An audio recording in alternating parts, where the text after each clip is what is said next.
This is Phil Bell on the Daily Mojo with your morning update. In a few weeks, the electric vehicle tax credit is going to come to an end. I know. You're really broken up about it. Right, I am too. Why did that tax credit come about in the first place? Well, it's simple.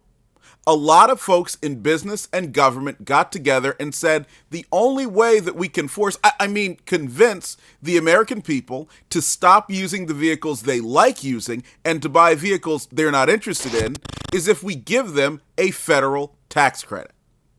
Now that made me think about something. You all know I love trains. Well, decades ago, most trains were powered by steam locomotives. And so you had all of the coal and the water and everything that was required to operate steam locomotives. And they were very big, they were very beautiful, and they were also very expensive.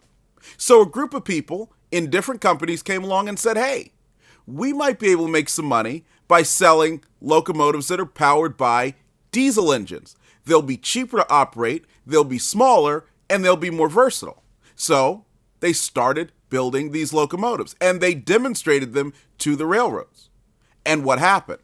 The railroads wholesale, over roughly 2.5 decades, discarded almost everything associated with the steam locomotive in order to use the diesels. And today, the diesels run everywhere and are the primary means of moving trains across all of North America. Now, it didn't require a tax credit. It didn't require intervention by the federal government or state governments. It simply happened because the market worked.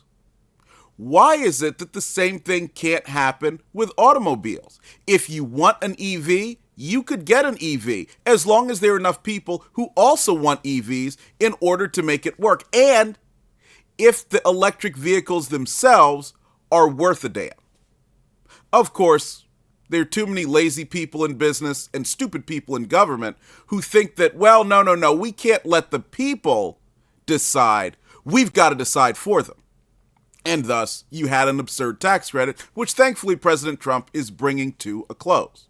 So what I want you to think about is all of the ways that government goes out and tells us that we can't live the way that we want to, and therefore they have to incentivize us to live the way that they want to.